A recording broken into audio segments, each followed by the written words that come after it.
안녕하십니까. 황태순TV의 황태순입니다. 2019년 기해년 새해가 밝았습니다. 자, 새해 복 많이 받으십시오. 한 열흘 전입니다. 12월 21일 지난 해죠. 지난해 이제 지난 해가 되었습니다. 12월 21일 대구에서는 저와 고영신 교수 그리고 김병준 자유한국당 비대위원장이 2018 대구 경북 공감 콘서트, 이게 보니까 이제 주관은 대구 사랑 모임이라고 대사모로 갑니다만은 대구 사랑 모임에서 주관을 했고, 대구 경북 경제 성장 포럼에서 주최한 그 공감 토크 콘서트였습니다. 굉장히 열기도 뜨거웠고 많은 분들이, 관심 있는 많은 분들이 이런저런 질문도 해주셨고 얘기했습니다. 사실 요즘 대한민국의 언론 환경은 엄혹하기 짝이 없습니다. 여당 인사들, 집권층의 인사들은 한마디만 해도 그야말로 계속 반복해서 알려주는 반면에 야당 인사들에 대해서는 그들의 목소리조차 들을 수 없습니다. 심지어 어떤 실수한 부분들, 여러 꼬투리들을 잡아서 침소봉대하고 비웃고 비아냥거리는 것이 지금 2018년도, 지난해입니다만은 2018년도의 풍토였던 것 같습니다.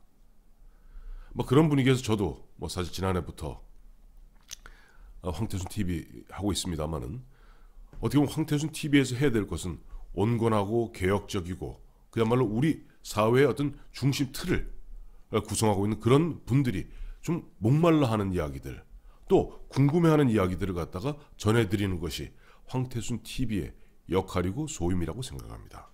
그런 면에서 지금 제1야당이고 어쨌든 우파, 보수의 어떤 맏형격인 자유한국당 당대표죠. 이름은 비대위원장이라고 합니다마는 사실상 반년 가까이 당대표를 하고 있는 김병준 위원장 생각이 무엇고, 또 그가 생각하는 보수의 앞으로 나아갈 길이 무엇인지 사실 저도 궁금했기 때문에 그날 공감 콘서트에 어떻게 보면 조금 중도 좌파를 대표하는 고영신 교수, 그리고 중도 우파를 갖다 대변한다는 저, 또 김병준 위원장, 이렇게 공감 토크 콘서트를 했던 겁니다. 그날 물론 기분 같아서는 한 2시간 가까이 있었던 모든 전체를 갖다가 그대로 전해드리고 싶습니다만은, 또 그거 보면 너무 더 길고 하기 때문에 우선 김병준 위원장이 그날 깜짝 어떻게 보면 특강을 하게 되었어요. 깜짝 특강하는데 한 20분 정도 됩니다. 실제 김병준 위원장이 자유한국당 지난 6개월을 끌어오면서 어떤 고충이 있었고 앞으로 어떤 그림 갖고 어떤 보수 재건, 우파 재건에 어떤 이런 미랄이 될지 본인 스스로는 굉장히 열심히 그리고 진솔하게 성심을 다해서 얘기합니다. 그래서 이러한 부분들을 갖다가 좀 저희가 전해드리는 것이 황태순TV가 또 신년에, 또 마침 제가 오랜만에 대구에 내려가서 대구의 어떤 정서, 대구 민심의 흐름, 이런 걸 보면서 느꼈던 바입니다. 이것을 한 20여 분 됩니다만은 한번 보시고 또 한번 평가해 주시기 부탁드리겠습니다. 감사합니다.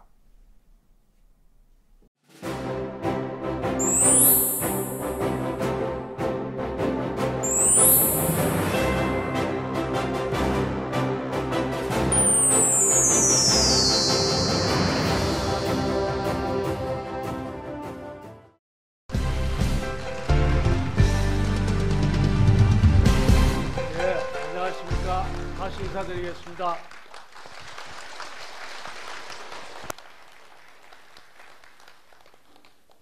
어떻게 하면 됩니까? 대구 시민들이 가장 궁금해하는 것이 정치 경제입니다. 그 짧은 시간이라도 좀 짧지만은 좀 시원하게 한 말씀 부탁드리겠습니다.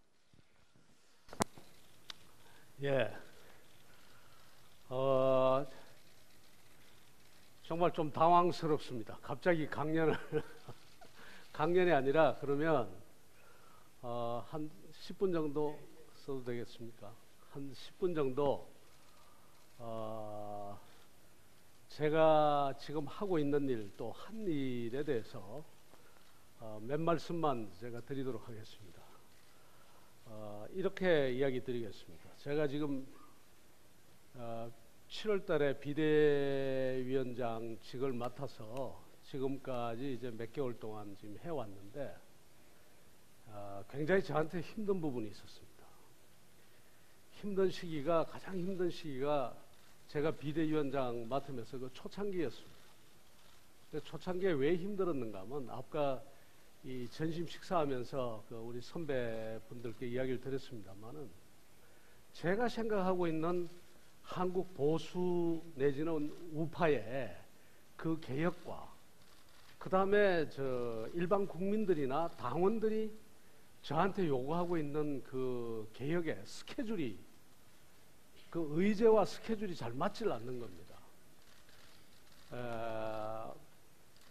쉽게 이야기 드리면 일반 국민들이나 그 다음에 당원들이 저한테 요구하는 가장 큰 것은 뭐 짧은 시간에 제가 이야기 드리니까 뭐 빨리 이야기를 드리겠습니다만 뭐였겠습니까? 무조건 인적 쇄신하라는 거였습니다. 사람 어떻게 좀 정리하라는 겁니다. 누가 됐든 간에 사람 정리하는 모습을 보여라. 사람 정리하지 않는 그런 혁신이 도대체 무슨 혁신이냐. 근데 저는 생각이 좀 달랐습니다. 사람도 우리가 쇄신하고 인적 쇄신도 하고 인적 청산도 하고 뭐라 하든 사람도 바뀌어야 되지만 그보다 더 중요한 것은 뭔가 하면 우리 역사 흐름을 바로 읽어내는 것이다. 역사가 흐르고 그 다음에 시대가 엄청나게 빨리 변하는데 그 변화의 양상을 제대로 이해해야 된다. 그리고 그 변화에 맞는 우리가 새로운 꿈을 가져야 되고 그 다음에 또 한편으로는 그 꿈을 실현할 수 있는 그 꿈에 바탕한 나름대로의 비전과 그 다음에 정책적인 패키지, 그 다음에 가치 이런 것을 분명히 하는 것이 중요하다라고 저는 생각했습니다. 그러니까 저는 그런 새로운 꿈을 만들고 역사를 이해하고 비전을 정립하고 그 다음에 정책적인 패키지를 만들고 하는 것이 저에게는 굉장히 급한 일로 보였는데 다른 분들은 전부 인적 쇄신이 급하다라고 하니까 저하고 이게 서로 의제와 일정이 맞질 않는 겁니다. 맞질 않으면서 한 3개월, 4개월 보내니까 야 김병준 비대위 어디 갔냐? 도대체 왜 비대위의 모습이 안 보이냐? 왜 인적 쇄신 안 하냐? 일일이 설명을 다 할 수 없었습니다. 가끔씩 이런 이야기를 해도 그게 별로 통하질 않았고 그러나 어쨌든 저는 제 나름대로 스케줄을 가지고 사실상 어떻게 보면은 물러서지 않고 그대로 해온 겁니다. 그래서 어떤 작업을 했느냐? 우리 경제에 관한 기본적인 생각들을 우리가 새롭게 정리를 해보자. 그 다음에 안보와 평화에 관한 새로운 생각들을 정립해보자. 그 다음에 우리 정치가 어떻게 가야 될지에 대해서 우리 이야기를 해보자. 그래서 그것을 의원들하고 다듬고 또 다듬고 하는 이제 그런 작업을 한 거죠. 이제 이게 쉽지 않은 작업입니다. 사람을 인적 쇄신을 하는 작업은요, 기준 세워놓고 사람 내보내고 버티면 됩니다. 그러나 새로운 꿈을 만들고 새로운 생각을 다듬고 역사를 이해하고 하는 일은 이것은 쉽지 않은 일입니다. 지금도 쉽지 않습니다. 이 자리에서도 여러분들하고 저하고 공감을 하기가 굉장히 힘든 부분입니다. 이것이 그야말로 어려운 작업이거든요. 제가 혼자 해가지고 마음대로 그림을 그려서 내놔봐야 의원들이 동의하지 않고 당협위원장들이 동의하지 않고 그 다음에 당원들이 동의하지 않고 국민들이 동의하지 않으면 아무 소용이 없는 거예요. 얼마나 어려운 작업이겠습니까? 그러나 한번 생각해 꼭 해야 될 작업이거든요. 제가 여기저기서 이야기를 했습니다마는 토니 블레어 이전에 영국의 노동당이 19년 동안 정권을 잃었습니다. 19년 동안 정권을 잃고 난 다음에 토니 블레어가 나타나면서 다시 정권을 되찾았는데 그 방법이 뭐였느냐? 사람 교체하는 거 아니었습니다. 뭐였는가 하면 새로운 노동당의 노선을 보여주는 것이었습니다. 역사가 이렇게 흐르고 역사가 이렇게 바뀌니까 이 노동당도 이렇게 바뀌어야 된다는 것을 내놓고 그것을 국민들에게 호소를 했습니다. 소위 말하는 그것이 제3의 길입니다. 그 제3의 길이 영국 국민들에게 와닿으면서 노동당이 집권을 했고 오늘날의 노동당으로 지금 성장해 오는 거예요. 미국의 공화당이 여러분들 아시다시피 닉슨 대통령의 워터게이트 사건이 있고 난 다음에 미국 국민들이 다 그랬습니다. 저 공화당은 미국 역사에서 사라질 것이다. 저렇게 부도덕한 집단이, 저 부도덕한 정당이 어떻게 미국 역사에서 존재할 수 있다는 이야기냐. 당의 지지도는 형편없이 떨어지고 그야말로 바닥을 기었습니다. 그 공화당이 오늘날 저렇게 살아서 트럼프 대통령에까지 지금 이어져 오고 있는데 그 이유는 무엇이냐. 레이간 대통령 바로 그 이전에 레이간이란 지도자도 나왔지만 레이간 대통령의 그것은 뭡니까? 그냥 지도자가 아닙니다. 그 레이간 대통령이 뭐를 들고 나왔는가 하면 헤리티지 파운데이션에서 나온 정책 패키지를 서로가 협의해서 들고 나온 소위 말하는 새로운 경제 철학 내지는 경제 정책으로서 레이가나믹스라는 것을 들고 나온 겁니다. 그걸로서 오늘날의 공화당을 다시 만들고 지금의 공화당이 되어 있습니다. 하나의 정당이 죽고 살고 하는 것은 어디에 달렸냐? 사람도 중요하지만 그 이전에 뭔가 하면 역사를 제대로 읽고 있느냐? 그 역사에 맞는 나름대로의 꿈과 비전을 가지고 있느냐?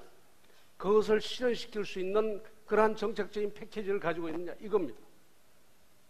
그런데 유감스럽게 대한민국의 정당은 민주당이든 자유한국당이든 그러한 말하자면 비전과 철학, 꿈을 가지지 못했다면 아마 민주당이 그렇게 이야기를 할 겁니다. 많은 분들이. 민주당은 꿈을 가지고 있었다. 지금도 있다. 그렇습니까? 제가 보기에는 아니거든요. 꿈을 가지고 있고 역사를 바로 읽고 우리의 경제와 정치에 대해서 올바른 인식을 가지고 있다면 자기 나름대로의 패키지를 가지고 있어야 되죠. 없잖아요. 가지고 경제만 하더라도 가지고 있는 게 뭐죠? 소득주도 성장, 소위 말하는 혁신성장, 포용성장 이야기를 하는데 오늘 누가 그만두면서 이야기를 했습니다만 혁신성장이나 포용성장은 공허해요. 아무것도 없어요. 기껏 해봐야 소득주도 성장이라는 거 있는데 소득주도 성장은 여러분들 아시다시피 국제노동기구가 2012년에 만들어 놓은 거 그거 들고 온 겁니다. 내 꿈이 있고 내 세계관이 있다면 그거 남의 거 들고 와서 그거 우리 거라고 이야기를 하겠습니까? 없다는 이야기입니다. 자유한국당은 있었냐? 그렇다고 대답 못합니다. 제가 길게 이야기 드리지 않겠습니다. 이 나라 정당들의 다 문제점이 뭔가 하면 자기 나름의 꿈과 자기 나름의 비전과 자기 나름의 정책 패키지가 없이 그때마다 상대가 뭐라고 들고 나오면 거기에 대해서 대응하면서 말하자면 하루살이 연명하듯이 해왔단 말이에요. 이래가지고서는 대한민국 정치가 제대로 될 리가 없고 집권해봐야 소용이 없습니다. 왜? 집권해봐야 국정을 웅려할 능력이 없기 때문에 결국은 뭔가 하면 그 권력이 도로 칼이 되어서 자기를 찌르는 칼이 되어서 부메랑으로 돌아온단 말이에요. 대한민국의 역사가 그러지 않았습니까? 언제나 말하자면 승자의 저주가 걸렸단 말이에요. 집권이 승리가 아니라 집권이 승리의 저주가 됐단 말이에요. 그래서 성공한 대통령이 없는 겁니다. 모조리 말하자면 집권하는 그 순간부터 한 1, 2년 괜찮지만 3년째부터 내리막으로 걷기 시작해서 끝날 때는 말하자면 가시밭길을 걸어서 청와대를 떠나는 것이 이 나라의 대통령의 역사하고 정권의 역사였단 말이에요. 왜 그러냐? 꿈도 없고 비전도 없고 그것을 실현시킬 정책적인 패키지도 없고 아무것도 없이 그저 상대방 험담이라 하면서 왔기 때문에 이 모양이 됐다는 거예요. 그래서 꿈을 만들자, 비전을 만들자, 정책 패키지를 만들자. 자, 꿈은 우리 다 같이 잘 사는 나라든 뭐든 좋습니다. 어떻게 만들 것이냐. 그래서 제일 먼저 손을 댄 게 우리가 경제 철학으로서 어떻게 무엇을 다듬을 것이냐 내놓는 것이 아이노믹스입니다. 아이노믹스라는 것을 내놨습니다. 아마 이제 앞으로 계속 아이노믹스를 우리가 이야기를 하게 될 겁니다. 저는 그렇게 확신을 합니다. 아이노믹스를 간단하게 이야기 드리겠습니다. 아이노믹스는 뭐냐? 우선 대한민국 국민이 위대하다는 사실에서부터 출발합니다. 대한민국 국민은 위대하다. 우리 대단한 국민이다. 대한민국 국민 한 사람 한 사람이 세계의 어떤 국민보다도 성공을 향한 열정이 강합니다. 목표를 정하면 그 목표를 반드시 달성하는 사람이 대한민국 국민입니다. 그 다음에 대한민국 국민은 굉장히 까다롭습니다. 까다로운 만큼 혁신 역량이 높습니다. 쉽게 만족하지 않기 때문에. 변하는 세상에서 까다로운 것만큼 더 큰 말하자면 덕목은 없습니다. 혁신 역량이 높거든요. 그런가 하면 또 하나 뭔가 하면은 대한민국 국민은 공공에 대해서, 공동체에 대한 의식이 높습니다. 국가가 위기에 빠지면 집에 있는 아이들 돌반지까지 가서 와서 외국에 빚진 거 갚자고 들고 나오는 게 대한민국 국민입니다. 이런 국민이 산업화를 이뤄내고 민주화를 이뤄내고 지금은 새로운 문화를 만들어서 세계 만방에 지금 우리가 펼치고 있는 겁니다. 위대한 국민입니다. 이 위대한 국민은 어떻게 해야 되느냐? 위대한 국민은 뛰게 해줘야 되는 겁니다. 위대한 국민을 뛰게 하면은 우리는 다시 세계의 중심으로 다시 나갈 수 있습니다. 위대한 국민을 뛰게 하자. 이것이 자유한국당의 새로운 경제 철학입니다. 우리는 위대하다. 뛰게 하자. 그러면 대한민국은 다시 세계의 중심으로 간다. 어떻게 뛰게 할 거냐? 자유와 자율의 기반 위에서 뛰게 하자. 뛰게 하려면 풀어줘야 되고 그래야 될 것 아닙니까? 설 수 있게 해줘야 됩니다. 그렇게 해서 뛰게 하면 되거든. 이것은 뭐하고 정반대냐? 지금 정부가 하고 있는 경제정책에 완전히 180도 다른 겁니다. 지금 정부 여당이 하고 있는 경제정책의 기본은 뭐냐? 묶자, 감독하자, 규제하자, 번호 매기고 그리고 지원하고 보호하고. 대한민국 국민은 어떻게 생각하는가 하면 대한민국 국민은 아직도 정부 여당의 입장에서 보면은 뭐라고 그렇게 이야기를 안 하지만 그 속내는 뭔가 하면 대한민국 국민은 여전히 어리석고 사나운 백성입니다. 여러분들 어떻습니까? 대한민국 국민이 위대합니까? 아니면 어리석은 백성입니까? 위대한 국민입니다. 정부 여당과 완전히. 그래서 정부 여당은 어떻게 하느냐? 최저임금도 임금도 얼마 주라고 국가가 다 묶어야 돼요. 노동시간도 몇 시간 해야 된다고 국가가 다 묶어야 되고, 방송은 이렇게 해야 된다고 국가가 다 묶어야 되고, 기업에 모 기업이 자회사에 투자할 때는 몇 % 해야 된다고 국가가 묶어야 되고, 손자 회사 할 때는 100% 몇 % 해야 된다고 국가가 묶어야 되고, 기업의 행위들을 전부 일일이 국가가 들어가서 배임이다 횡령이다 하면서 다 처벌해야 되고, 심지어 학교에 있는 커피 자판기를 치울 것이냐 말 것이냐를 갖다가 국가가 결정해야 되고. 무슨 개념에서 나오는 겁니까? 대한민국 국민은 어리석고 사나운 백성이다. 여기서 나온단 말이에요. 우리는 거부한다는 거예요. 대한민국 국민은 위대한 국민이다. 이 국민을 뛰게 하자. 국가는 무엇을 할 것이냐? 그 뛰는 국민이 넘어졌을 때 혹은 뛰지 못하는 국민이 있을 때 이 사람들을 보호하고 이 사람들을 다시 뛰게 하고 패자부활전의 기회를 열어주고 하는 이런 것이 국가가 할 일이지, 미리 앞서서 나와서 이거 감독하고 저거 감독하고 이거 규제하고 저거 규제하고. 도대체 이 나라가 지금 어떻게 돼가고 있습니까, 여러분들? 올 8월 달까지의 압수수색 영장 건수가, 압수수색 건수가 10만 건 가까이 됩니다. 원래 자칫하면 20만 건이 넘어갈 것이라는 예측도 있습니다. 2016년에 비해서 몇 %가 늘었냐? 40% 이상이 늘어났습니다. 이렇게 말하자면 두려운 국가, 부자유스러운 국가에서 여러분들이 뛸 수 있습니까? 기업이 문을 닫고 투자를 안 하고 나도 안 하겠다, 너도 안 하겠다 지금 그러고 있는 겁니다. 이래가지고 나라가 되겠습니까? 이걸 거부하는 것이 자유한국당의 아이노믹스입니다. 자세한 내용은 여러분들께 이야기 드리지 않겠습니다. 그래서 그 철학으로 아이노믹스를 만들고 우리 의원총회까지 열어서 의원들이 다 박수를 치고 이대로 자유한국당은 앞으로 이대로 가야 된다. 그런 다음에 다시 평화 로드맵이 만들어졌습니다. 평화 이니셔티브. 평화 이니셔티브의 기본은 뭐냐? 이런 겁니다. 쉽게 말하자면, 간단하게 이야기하면 이렇습니다. 우리도 평화는 정부 여당의 독점물이 아닙니다. 여기 계신 분들이 다 평화를 사랑하고 평화를 얻고 싶어 할 겁니다. 그런데 평화로 가는 길이 어떤 길이냐?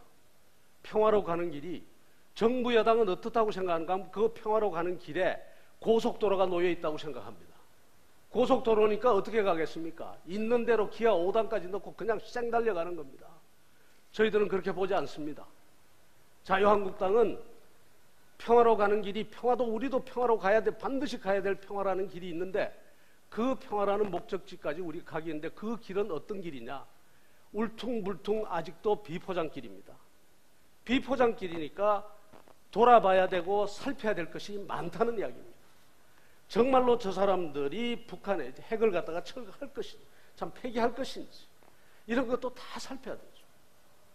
그 다음에 북한 정권이 정말로 평화가 이루어지면 북한 정권 김정은 위원장하고만 우리가 이야기해서 되는 건지, 아니면은 평화체제가 이룩되고 그 다음에 경제협력이 이루어지고 북한이 완전히 개방체제가 되면은 오히려 딴 정권이 들어설 가능성은 없는지, 저 정권이 흔들릴 가능성은 없는지, 이런 것까지도 걱정해야 된단 말이에요. 안 그렇습니까? 진짜 평화체제가 오고 남북교류협력이 하고 개방체제가 된다면 어떤 국가에서 3대 세습의 그런 독재 정권이 그대로 성립돼서 20년, 30년 갈 수 있습니까? 그런 것도 걱정해야죠. 그것뿐입니까? 뭐도 걱정해야 됩니까? 남북한 간에 서로 교류가 이루어지고 경제협력이 이루어지면은 남쪽에 있는 제조업들이 어디로 이동하겠습니까? 생산기지를. 당연히 그 생산기지를 갖다 북쪽으로 이동하겠죠. 그렇기 때문에 그렇지 않아도 모자라는 남쪽의 일자리는 어떻게 되죠? 노동시장은 어떻게 되겠고 저임금 근로자들은 어떻게 되겠냐고요. 당연히 남쪽에 어떤 산업을 유치해서 아니면 어떤 산업을 육성해서 남쪽에 있는 고용을 유지하고 일자리를 많이 만들어서 지금 남쪽에서 남남 갈등이 없는 이런 구도를 만들겠느냐, 이런 것도 걱정해야죠. 비용도 문제 아닙니까? 지금 국회가 추산하건대 1차 사업으로 11개 사업을 하는 데만 해도 100조가 들어간다고, 100조 이상이 들어가는 걸로 추정이 됩니다. 100조 같으면 1인당 200만 원씩, 4인 가게 같으면 800만 원을 내요. 500조가 들어가면은 얼마입니까? 5배니까 4천만 원이 들어가요. 이거 과연 우리가 감당할 수 있을 것인가? 이런데 대한 것도 이야기를 해 나가야 되는 거예요. 그래서 우리는 어떻게 하면 우리 나름의 말하자면 가야 할 길로서 로드맵, 또 우리 나름의 말하자면 평화로 가는 길을 하나 만들어내 놓은 겁니다. 그래서 한쪽에서는 경제, 한쪽에는 평화와 안보에 관한 이러한 새로운 철학과 그 다음에 그 패키지를 내놓고 그 다음에 어떻게 하느냐, 정부에 대고 요구하고 있습니다. 토론하자. 당신들이 말하는 것이 옳은지 우리가 말하는 것이 옳은지 지금 이 순간이라도 바로 토론하자.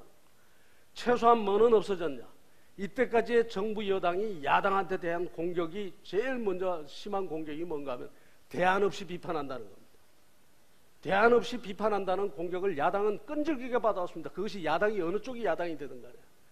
지금 정부 여당은 최소한 경제 문제에 있어서나 외교안보 문제에 있어서나 통일 문제에 있어서나 평화 문제에 있어서 자유한국당 보고 대안 없이 비판한다는 이야기를 못합니다. 오히려 야당이 지금 토론하자는 겁니다. 어느 경제 패키지가 더 좋은 건지 토론하자는 겁니다. 묵묵답답입니다. 대답이 없어요. 대답이 한 번 딱 있었는데 뭐가 있었는가 하면 격이 안 맞아서 못하겠답니다. 그래서 제가 그랬습니다. 격이 안 맞으면 내가 한 칸 아래 앉을 테니까 토론하자고 했습니다. 자, 이거 하느라고 이제 이렇게 갔습니다. 그리고 아이팔리틱스는 뭐냐? 세상이 빠르게 변하지 않습니까? 세상이 어떻게 변합니까?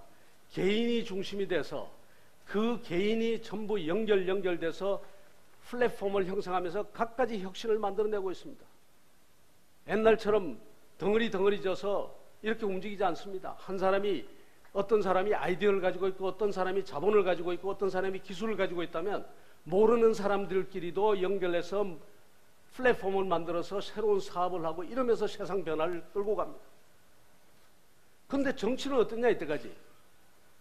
친문, 비문, 친노, 비노, 친박, 비박, 친이, 반박 덩어리 져가지고 의원들 한 사람들이 이 사람들이 덩어리 져가지고 세상은 개인 위주로 엄청난 끝없는 연결들을 만들어가면서 플랫폼을 만드는데 정당 안에 국회의원들은 도무지 가가지고 개파 보수를 중심으로 덩어리 져서 움직이니까 움직일 수가 있습니까 이게?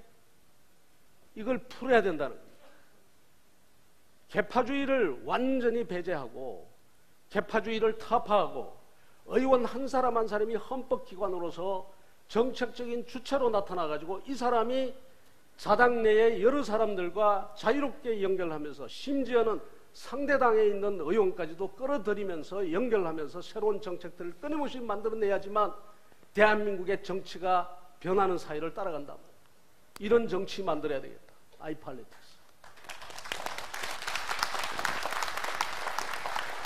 아이노믹스, 평화로드맵, 아이팔리틱스 이런 것을 자유한국당의 정신으로 하고 철학으로 하고 거기에 대해서 대충의 동의를 얻고 앞으로 당원들하고도 토론하고 우리가 시민들하고 토론을 하겠습니다만 그렇게 가고 난 다음에 이 정도 해놓은 다음에 그 다음에 우리가 갈 길이 뭐냐?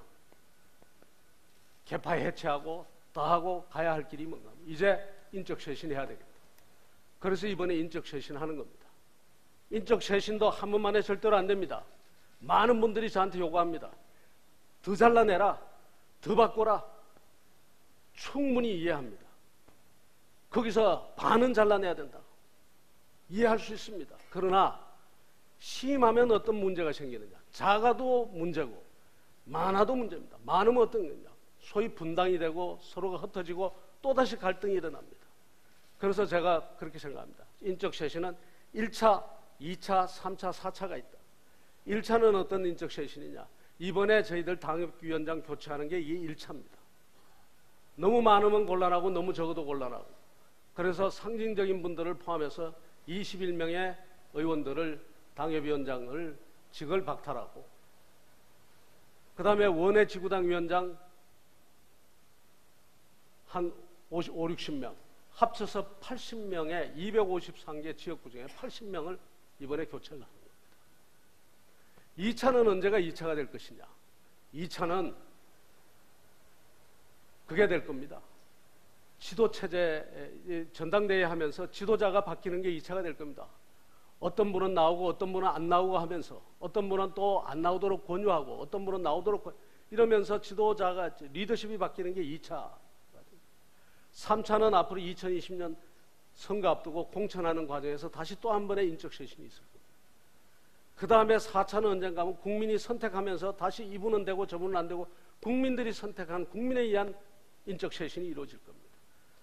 그렇게 해서 새로운 인물들이 들어서고 그 인물들이 말하자면 아까 말씀드린 그런 아이노믹스와 평화 이니셔티브, 아이팔리틱스의 그 정신 위에서 자유한국당을 새롭게 만들어가면 이 당이 대한민국을 주도하는 당이 되는 겁니다.